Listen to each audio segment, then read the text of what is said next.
ये रेशो है 6 बनाम 4 का और 6 लोगों ने महुआ जी को नैतिकता के आधार पर अयोग्य माना है और जिसके चलते एथिक्स कमेटी की रिपोर्ट में साफ तौर पर जाहिर है कि उनका एक्सपल्शन के लिए रिकमेंडेशन दी गई है।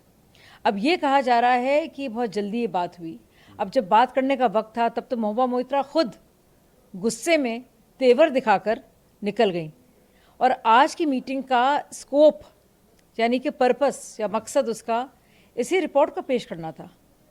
तो ये महुआ जी खुद बताएं और इसका जवाब दें कि जब वक्त था उनको बात करने का, डिटेल में अपना पक्ष रखने का, तब तो आप तमतमाती हुई ये कहकर कि अरे द्रौपदी का चीरहरण हो रहा है, आप भाग गई थी। तब आपने अपना पक्ष क्यों नहीं रखा? और देखिए बात साफ है, नैतिकता के आधार पर कोई भी पार्लियामेंटेरियन बाकायदा अपना लॉगिन क्रेडेंशियल, अपना पासवर्ड दे रहा है, इसको गलत बताया गया है। इतना ही ज्यूरिसडिक्शन या स्कोप है एथिक्स कमेटी का। जहाँ तक बात है किसी और मामले की, तो जाहिर सी बात है कोई क्रिमिनल ज्यूरिसडिक्शन नहीं है, आचार समिति का नहीं है। इसीलिए मामला लोकपाल के जरिए सीबीआई के द्वारा जांच किया जाएगा। और बात की बात है, ये तो सिर्फ एथिक्स समिति के दायरे में जो बात सामने आई है, जो समक्ष आई है, ये उसको लेकर ये रिपोर्ट और ये रिकमेंडेशन सामने है।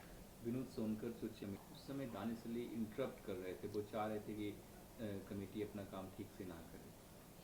देखिए सोचने वाली बात है और इसमें 6 लोग एक तरफ हैं, 4 एक तरफ हैं। जो 6 लोग एक तरफ हैं उनमें कांग्रेस सांसद भी शामिल हैं, प्रणीत कौर जी। और ये समिति ने सोच समझकर जो कुछ भी फैक्ट्स तथ्य सामने हैं उसके आधार पर ये किया है। खुद दर्शन हीरानंदानी ने इस बात को माना है एफिडेविट के जरिए कि बाकायदा उन्होंने लॉगिन किया है। महुआ मोइत्रा तो बड़े डंके की चोट पर ऐलान कर रही हैं कि भाई हाँ मेरे तो लॉगिन और क्रेडेंशियल और पासवर्ड तो दर्शन हीरानंदानी ने किया है, इसमें क्या बड़ी बात है। अब आपको ये समझ में नहीं आ रहा है कि इसमें बड़ी बुरी बात है कि भली बात है, तो वो आप जाने। लेकिन एथिक्स कमेटी का जो पूरा दायरा है, जो ज्यूरिसडिक्शन का स्कोप है, उसमें बात तय है कि आप एमपी होकर किसी भी बिजनेसमैन को जो आपके स्टाफ का हिस्सा नहीं है, जो आपका सेक्रेटेरिएट का हिस्सा नहीं है, वो आप कैसे उसको पासवर्ड दे देती हैं और कैसे वो लॉगिन 47 बार, एक बार नहीं 2 बार नहीं 47 बार दुबई से हो रहा था। ये सोचने वाली बात है। दानिश अली इस बात का जवाब दें कि जब पहली मीटिंग हो रही थी तो क्यों तमतमाते हुए, चिल्लाते हुए, बौखला कर खुद दानिश अली ममता जी के साथ एक नारेबाजी करते हुए बाहर चले गए थे। जब वक्त था बात करने का, जब सवाल पूछे जा रहे थे जो रेलेवेंट सवाल थे कैश फॉर क्वेरी के पूरे मामले में कि क्या क्विड प्रो को है, क्या मकसद है, क्यों कोई इंसान को लॉगिन दिया जा रहा है, किस तरह से पूरा इसके तार कैसे जुड़े हुए हैं, तब तो दानिश जी ने इस पर जवाब नहीं दिया।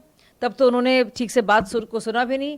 बार बार बताया जा रहा है मीटिंग में कि वो इंटरप्ट कर रहे थे, वो बोलने नहीं दे रहे थे, वो जो कार्रवाई होनी चाहिए थी आचार समिति को करने नहीं दे रहे थे। और एक बहाना बनाकर महुआ मोइत्रा ने सुनियोजित तरीके से एक हंगामा किया, जो उसकी पूरी प्लानिंग करके वो आए थे कि अरे द्रौपदी का साथ चीरहरण हो रहा है।